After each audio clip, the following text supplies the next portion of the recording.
Welcome to Planet Poetry. I'm Robin Houghton. And I'm Peter Kenny, and today we're looking at arrivals and departures. Peter interviews Rhona McAdam and looks back at her 6 volumes of poetry and anticipates the forthcoming collection, Larder. Peter and I discuss Rachel Boast and Jackie Wills.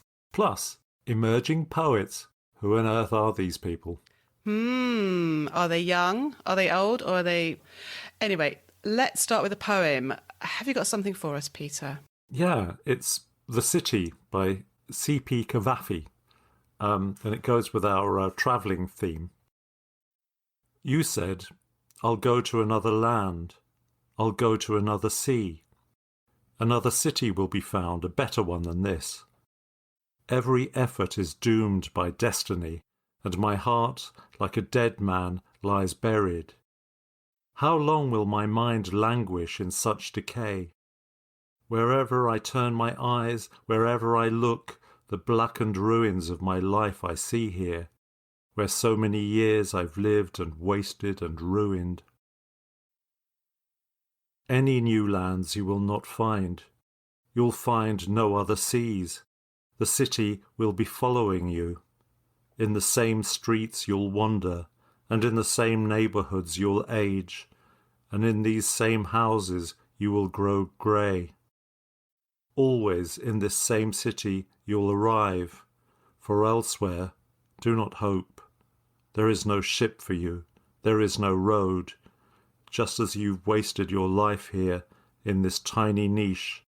In the entire world, you've ruined it. That's a nice cheery one, isn't it? That's exactly how I feel sometimes the last few months, but we're never going to go anywhere. But yeah, what I like about that is because Greek poetry is all full of travelling between islands and so on, and this kind of poem is talking about essentially wherever you go, you're going to take the city, your own place, your own personality, everything about you with you. So there's no escape. Oh, but that's true though. In a way, that's true, isn't it? Let's hear now what Rhona McAdam had to say when she spoke to Peter recently.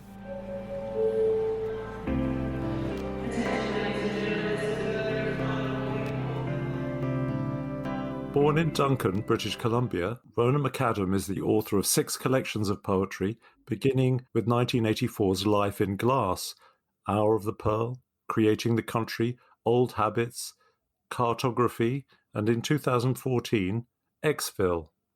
A brand new collection, as yet unnamed, is in the final stages of completion, with poetry infused with departures and arrivals, absent lovers, lost family, and passionate encounters. I'd like to welcome Rhona McAdam to the Planet Poetry podcast. Thank you, Peter. So, Rhona, for those who don't know you, where in the world are you, and what's life like there right now? I'm in Victoria, British Columbia, so I'm on the east coast of the west of Canada. The east coast of Vancouver Island on the west coast of Canada. I'm quite well, actually. The pandemic craziness is here as well, but not as rampant as in the UK. And I have a house and garden and dog to walk, so I'm doing all right, actually. Do you find your routine untroubled? Well, in an odd way, it's actually helped me write because I had been working at a nutrition school for several years, and I left that job at the end of August. Actually, quite a bit to do with COVID. The office policies were not to my liking. So I've been meeting with my poetry group from London through Zoom, and that's given me deadlines, and I've been writing quite a lot, actually. Yeah, jobs get in the way of poetry, I find. They certainly do. I think a lot of big poetry is being written in recent months. So you're a poet whose career has bridged, between Canada and the UK, and you spent time in Italy for at least a year. How important is where you live to your poetry? I'd say it's actually not that important. What I've been finding, especially reflecting on this past year, is that I need an audience to write. And so my most productive times have been when I've been in a writing group.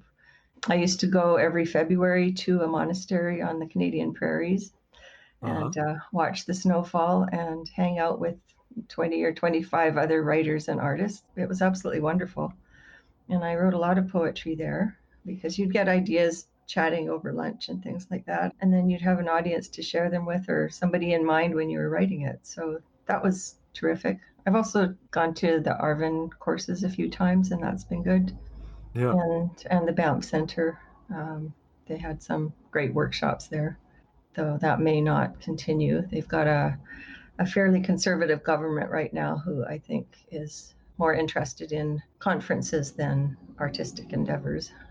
In rereading your work recently, there was a poem from your very first collection, which was Life in Glass, that I thought might be a nice little opener. Good for you for identifying the publication date, because that was the typo in this collection. Was it claimed to be published in 1974 instead of 1984. I think I'd actually rather have people think I published it when I was 17. So anyway, this poem is almost gone. It's been weeks now, months, since I've known I was leaving, wandering these rooms like a traitor, breathing in the stale air. I brace myself for the day of your knowing.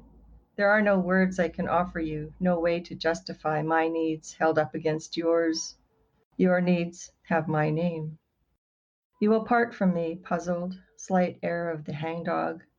I will bow my head, avert my eyes, and run, holding my hands to my ears, so not to hear you make me stay again. What I like about that is it sort of rings all sorts of uncomfortable bells about what it is to leave somebody, that sense of knowing that you're going, but kind of trying to scrape together the courage to do it. Your work is peppered with departures and arrivals and being in strange places and moving from A to B. And to me, that was a really early example of you just about to leave somewhere. That was published in your early 20s. How did you get going on your poetry? You know, that's your first collection. What was life like for you as a young Canadian writer? Well, I actually started writing poetry in school. I used to write insulting little ditties about our teachers or the circumstances in which we found ourselves because I was in a boarding school, which is quite unusual for a Canadian.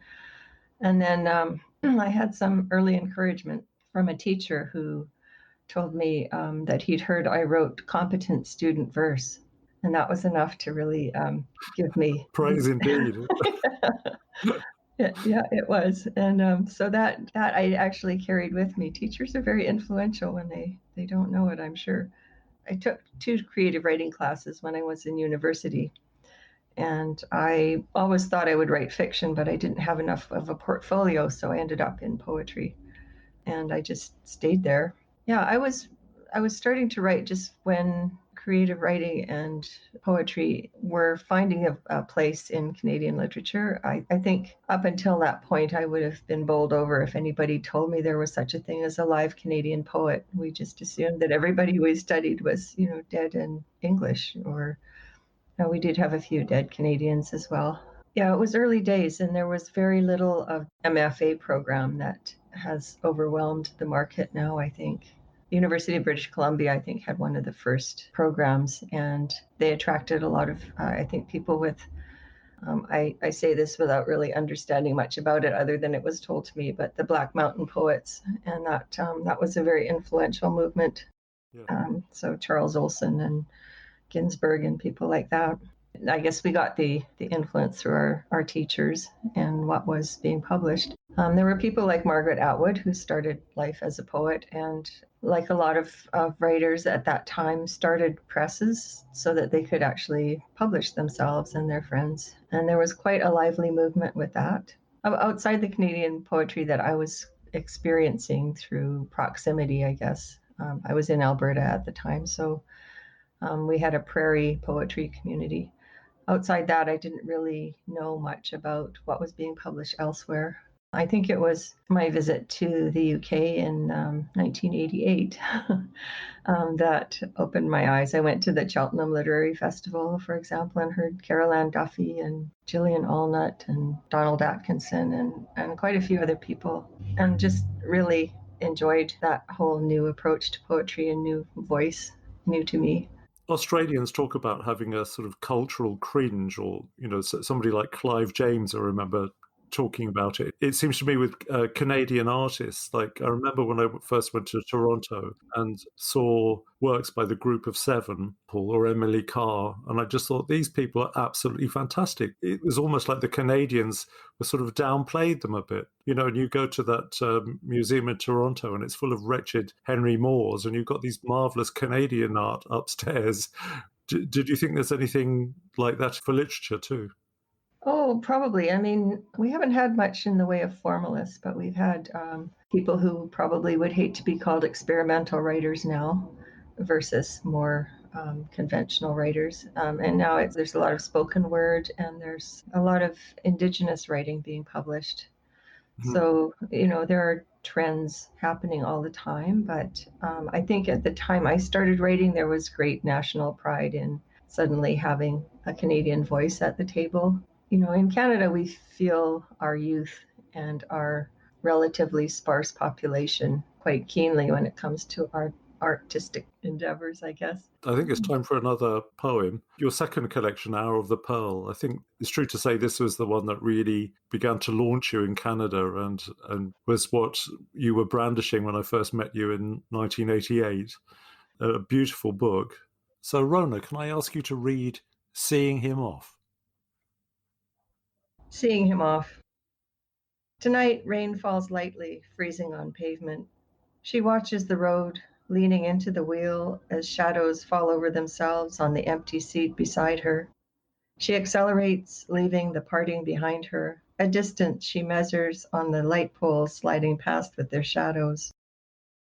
Had it been daylight, she would be feeling the shadow of the plane on her back, a large silence crossing her path. But tonight there is rain and dark, and he is removed from her in the warm, bright cabin, tended by smiling women who will not confuse him with intimacy, just see to his comfort, then withdraw into the humming night above the clouds. His destination he has packed and taken with him, leaving her the crumpled paper and dirty plates, the damp towel of his passage. She cannot imagine where he has gone, his trip planned for so long and now so suddenly upon her. She's not sure what to do as she swings the door open into darkness, nameless shapes of his absence. I think in your work, absence seems to go beyond mere loneliness. Absence motivates action and exploration. And if so, why is absence something you're drawn to write about? I think, Peter, it all goes back to my childhood. Oh, good. Yeah, so as I mentioned, I went to boarding school. I went there when I was 11. Family moved up to northern BC, and I, in the way of discontented youth everywhere, wanted to be somewhere else. So it seems a kind of normal state of being to me. I'd like to ask you to read Prairie Highway from Old Habits. This is the first poem in the book. In my mind, this is one of your archetypal traveling poems. Prairie Highway. Serpent of light, the road twists out of town, coils in upon itself, holding travelers to its face, giving them one more chance. Here on the flat line, the dirt yellow horizon, trucks run for each other against sky and separate, bolt to opposite poles, hugging the surface of bare undulation, the close skin of fields. Here on the flat line, the highway is new black. The still white dashes signal something below the eye line. Pass me, pass me. Beyond the valley, a gold skein of smoke unravels into sky. Something unknown burns an inescapable sign to travelers. I don't know where I'm going, this car hums, bowing in the shadow of a truck that bellies a path to somewhere definite. Nothing aimless about 18 wheels and how many tons trailing smoke and the cellar-throated mumble of business. I don't know where I'm going, the car insists, shedding itself, rust sloughing in windstream, petals of gold dusting the road behind. One of the things for an English listener is the sort of exoticism, that enormous kind of wide open North American landscape that when you're pottering about in the south of England, you just don't really get in the same way. The eye of the poem is saying, I don't know where I'm going. There's that cliche about travel being the destination in itself. What is the act of traveling for you? A lot of the pleasure for me is in the planning. The execution can sometimes be quite stressful. Yeah. Though I had a whole new view of that when I was in London and I was working at a job that required a lot of business travel, and business class travel is a whole new thing, and that made it very pleasant for me. In Canada, we do a lot of driving. You know, we've got a lot of distance here, so driving I think is quite calming. Airports and stations, I think I find them quite comfortable. As I say, I've been traveling since I was 11, so it gives you a chance to just sit and watch people and overhear snatches of conversation. It can be quite a good observer sport.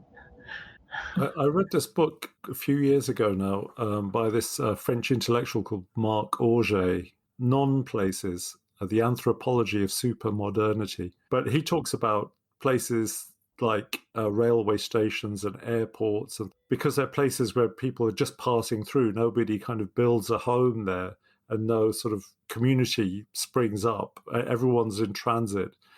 He talks about that as a very sort of dehumanizing experience. But I think writers are actually like yourself are quite attracted to that sense of drifting through the vast concourses of humanity, listening to other people. Well, I think poets sometimes really tend to gravitate to things that are uncomfortable, or else are just using poetry as a way of de-stressing after a particularly uncomfortable or stressful experience. And That would I explain everything. yeah.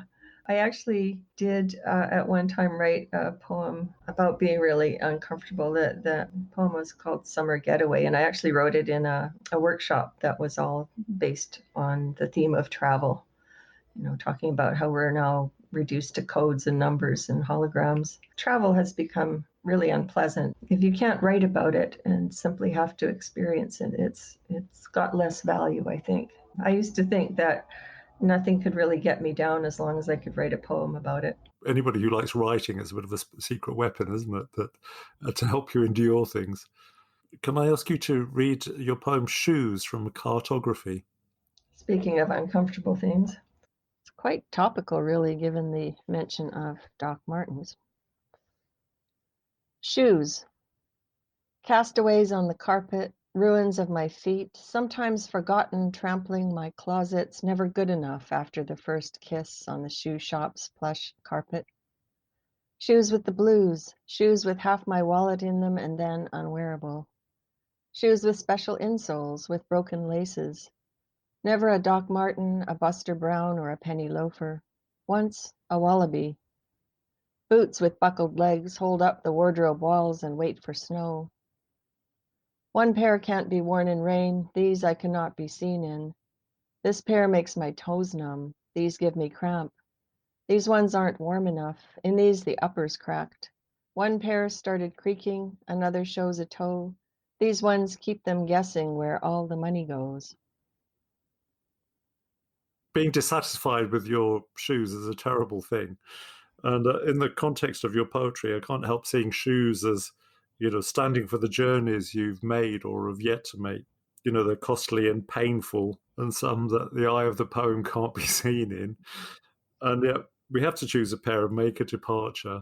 Yeah, I'd say I have a difficult relationship with shoes. And I think really women's shoes are inherently destructive to your foot structure in any case. And then because I'm a tall woman, it was always a struggle for me when I was working in an office to try to look somewhat elegant without putting myself into further pain. So I've been quite happy during lockdown actually to wear slippers all day. I'm attracted to poetry about work because if you just judged human society on literature, you'd imagine nobody did a stroke of work ever. I really like this poem, A Living, from Exville. Would you read that for us? A living. For 7 years, I lived in the air, crossing meridians, slipping timeless between airports and offices. The earth became something I worked with my shadow, like a bird or a careful farmer harvesting sleep. I learned my job's language as my mother tongue, took its seasons for my own. for work was the body that never aged. I breathed my job. I ate it. In time, it became my family, and I helped it grow. I fed it from my own plate. It was always hungry. One morning, I left for work and returned years later to a place where there had always been dogs and afternoon light, a flower seller wrapping his perishable worlds. That's a beautiful ending to that poem. I love that final suggestion of homecoming at the end and that almost waking from this terrible dream of work. In your own life, do you think now that you're back in British Columbia, have you found home, or are you still straining the leash to go on new adventures? So I think I'll carry on traveling as long as I can. I do have a more comfortable life here. It's easier to live here for sure. But I think when you choose to live somewhere else, the choice makes you more committed to the place in a way, I guess. And having chosen London, which is not an easy place to live, the sacrifices you make to live there, you kind of want to be dragged away kicking and screaming, which I was almost.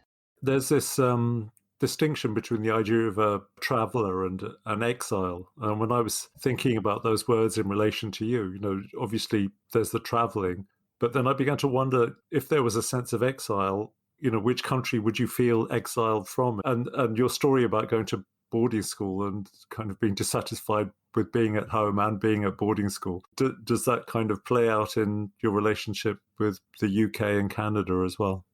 I think it does. I did, as you say, spend a year in Italy, and I never wanted to live there. I really enjoyed being there as a visitor. I was a student, a mature student, but I wasn't drawn to live there in the way that I think some of my classmates were. I didn't really identify with the culture, and at every opportunity, I would actually zip back to London and visit my friends there. What for that? Some of that English food. But the that poem, "A Living," was actually written in Italy. One of my classmates had been a high-level marketing executive, I think, for one of the Italian fashion firms. She was from Japan, and we would try to celebrate everybody's birthday as it came up. And she said to us at this lunch that we had for her birthday that she actually hadn't celebrated her birthday for 7 years because she'd never been home. Oh, I started thinking about that and what would that feel like. So, well, it's a lovely poem. So I was lucky enough to see some of the new poems you've got beginning to become locked and loaded for the new collection.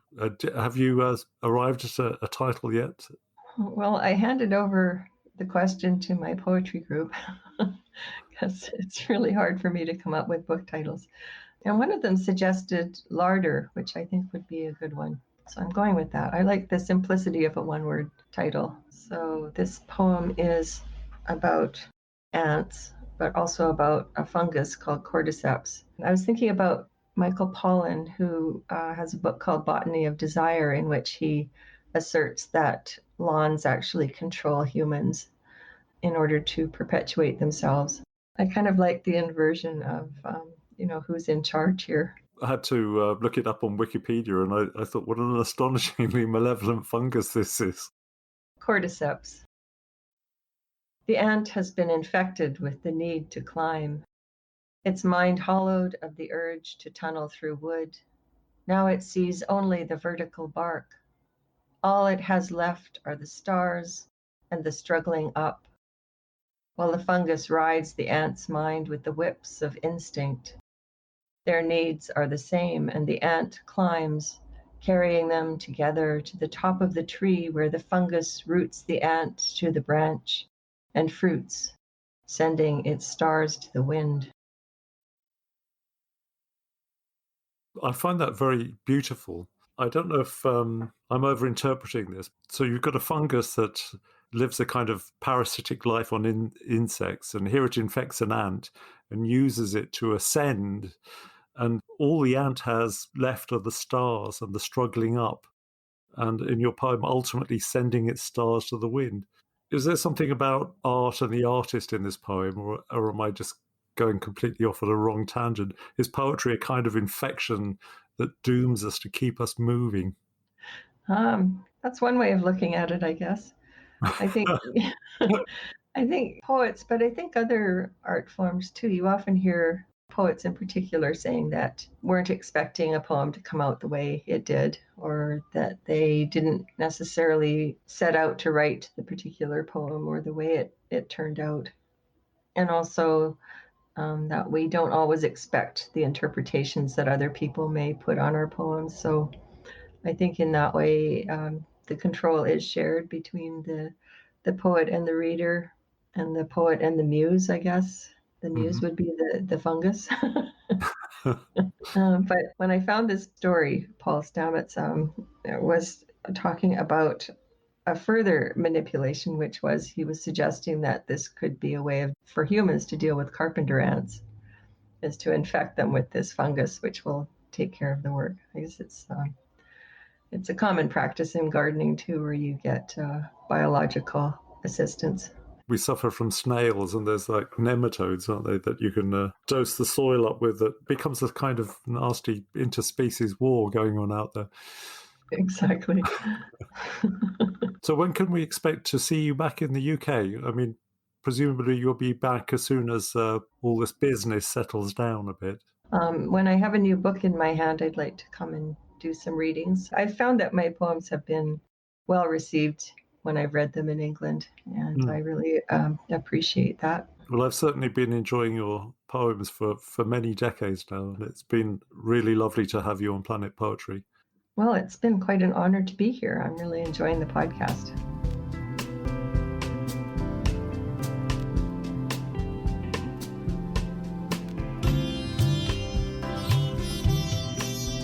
It's interesting, isn't it? One of the things that Rhona said quite early on when you asked her about how important is where you live to your writing, and she said, well, not really. And then she told us about how she would go to that monastic retreat to write, and how having an audience, if you like, or people to read to and get feedback from every night kind of G'd her up, and that she felt she needs an audience to write. I thought that was quite an unusual point. Don't you? Often you hear the opposite, don't you, with poets? I like the idea of it. I mean, I've only done it once or twice, and I suppose because I'm quite cautious about my writing, I don't really like holding it up the next day and saying, what do you think of this? Because I know, in a week's time I'll look at it and cringe. And getting that feedback straight away probably save you loads of time. Yes, indeed.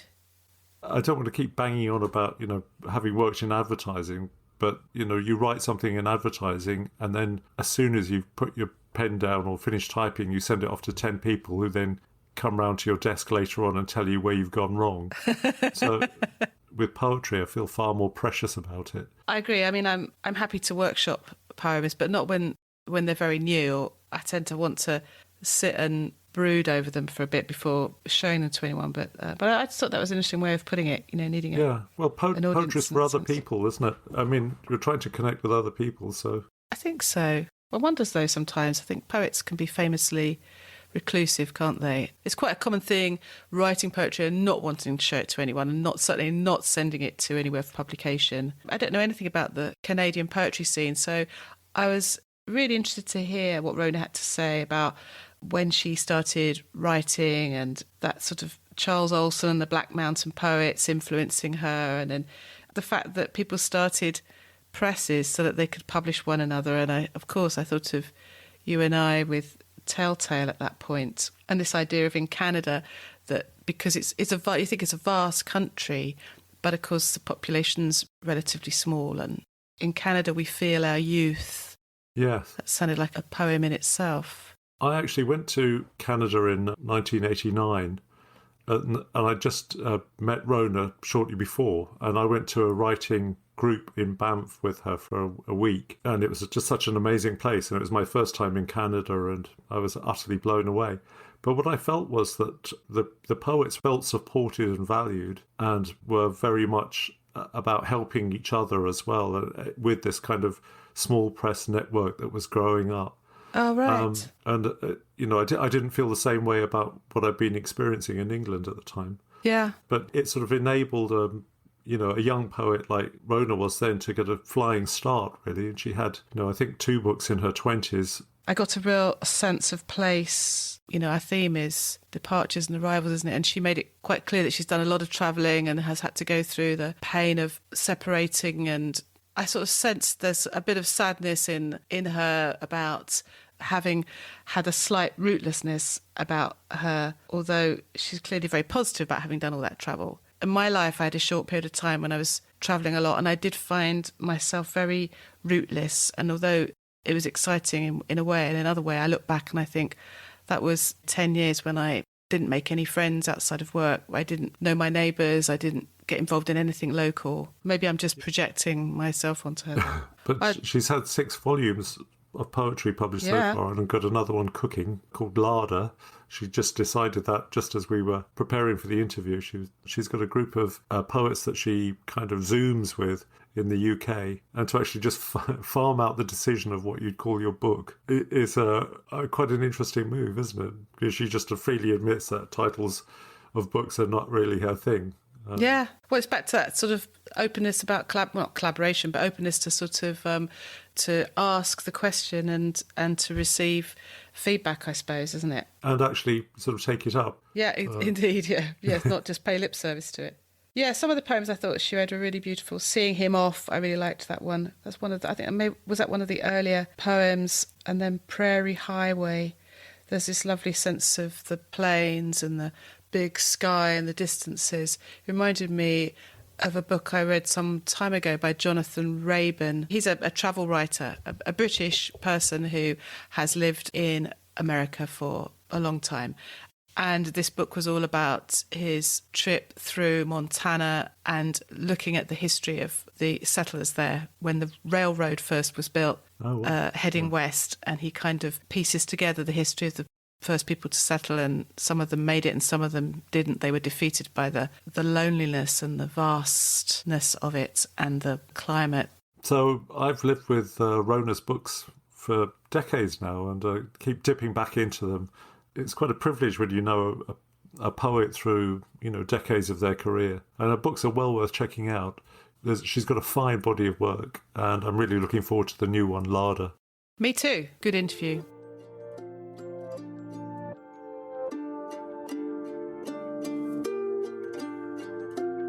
We were talking recently about how you read poetry, because there's the temptation to sort of present your reading as like, I read this entire book and here's my kind of thoughts about it. Whereas I think, do you read books like that? Occasionally. I did set myself the task a few years ago on my blog of reading 3 collections a week. I mean, wow. It didn't go on for very long because I found it quite, it's quite a lot of work. But what it did do is it made me sit down and, as you say, read it from cover to cover, not just dip in and out. And I started to see there were lots of things that I would otherwise have missed, connections between the poems, etc. And I realised that perhaps poets and editors have done a bit of work in ordering their poems in this particular way, and they would like us to read them in order. But these days, no, I haven't done that for a while. I tend not to read the whole thing, unless it's the sort of thing where I start and it just pulls you through. Caleb Femi's book, Poor, that I just read that in one sitting. Yes. When I read Ilya Kaminsky's Deaf Republic, I read that cover to cover because that really does, it is a story, it's sort of epic. It kind of pulls you through and you just want to know what's happening next. So yes, but if it's a collection of poems in the sense of it being not necessarily a storyline, a narrative, then I don't tend to read the whole book in one go. And you're right, quite often I'll have read bits of it at different times, and there are some things I'll go back to. Certain books that I kind of never get to the end of, but I enjoy them tremendously. And there's one of these books is Rachel Boast's Void Studies. Oh, yes. When you start to like a book, it's almost like liking a person, because some of my best friends are people that when I first met them, I got on my nerves. And when I first encountered Void Studies, I thought there's something kind of annoying and troubling about this. What's happened is that I keep going back to it, and I've actually really fallen in love with it. And it's quite an obscure idea, based on some poems the French symbolist poet Arthur Rimbaud, who lived between 1854 and 1891, Wikipedia tells me, gave like a brief he gave to himself about poems he should write, but he never got round to writing. And they were called Études Néantes. They were sort of supposed to be like musical etudes and, not conveying any direct message. The blurb on the back of the book has got that, and there's notes at the back about, Rimbaud's Etudes Néant, and it sort of invites an intertextuality, makes you want to think, well, what's the whole Rimbaud angle to this? And I found that just simply reading the poems themselves and dipping in, I've become to really love them. They're enigmatic and they kind of flirt with silence. They don't give too much away, and they just make you want to come back. And I find I read, say, pick up the book and read 3 or 4 of the poems, and it's enough food for thought. And, you find yourself pierced by weird moments of beauty that are quite insubstantial and cloud-like. An extraordinary book, and I haven't read anything like it recently. Sorry, just to jump in, because I think that's a good point, that sometimes you can dip in and read 1 or 2 poems even, and you've got enough food for thought, as you put it, to keep you going. I almost have to close the book sometimes at a point where I'm thinking, I would actually just like to let that poem sink in and let it permeate me for longer rather than keep going. Most of the poems are very short and sort of dense. Yeah. There's this poem, Quicksilver. The more I look, the less there is of me, on a clear day by the edge of the water. In the moment when a memory surfaces of the thoughts of another who at the time said nothing, but in a sudden movement of their hand held the silence as if it were a living thing. Sleep creature, caught in a wave transmitting, as now, the same reflected light dreaming rapidly along the length of a willow tree. You can picture somebody standing by a river and just thinking about time and silence and all kinds of other things that just seem slightly out of reach. But it's a poem that, and there are so many like this, that, I keep returning to and think how enigmatic and beautiful, and gesturing towards things that most poets don't write about. I've been reading Jackie Wills, her collection called A Friable Earth, which is published by Arc. I came across Jackie quite a long time ago. I mean, she's Brighton-based, so she's on our manor. She's a fine poet, a former journalist, and a very good tutor as well. I've taken part in her workshops before now. The first book of hers I came across that I really enjoyed was called Woman's Head as Jug, and that's from about 6 or 7 years ago, I think now. She writes about human scale nature and human nature in all its gory glory, and she's very matter of fact. She'll write about the nature of gardens and allotments and its experienced places. That's what I like, I think. It's very much from her experience. It's not talking about nature in an abstract way. There's something very literally down to earth, grounded. She writes these meditations on, I suppose you might say, on ageing and death and the body and how it changes, but it's not in a morose way. It's realistic and it's wry and it's celebratory. It's often very funny as well as moving, and many of her poems are very short, maybe 2 or 3 lines, but she packs so much into that, and I wonder if the journalist background has something to do with that. Doesn't believe in wasting words. Wrote some headlines in her time, probably. I expect so, yes. May I read a poem from it? By 61. Somewhere there's a dump of wasted time where starting and not finishing, late trains, queues at a till are lobbed into shipping containers, with time spent staring at TV dramas, free papers, doodles and mirrors, to meet the hours waiting for repairs, on hold, renegotiating a contract. How many ways could I waste it? And is that what the cat does? Going out, coming in, going out again? Or watching nests being built? Half-hearted to the last, I couldn't name one important time waster of the past. Who wastes time the best? Is there a prize or a fellowship? An order of the sheepskin slipper? I'd like to think the worms will deal with it. My squandered decades passing through a blind pink streak, living in the dark, so that wasted time, in time, like lettuce out of date or bolting, will turn itself into the real thing where it began.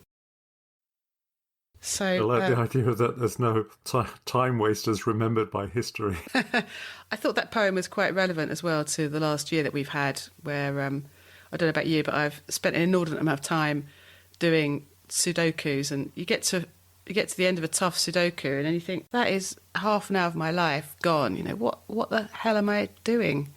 But sometimes I just need that break. So I think time wasting definitely has its place, and I like the idea of it'll all come to the same in the end, won't it?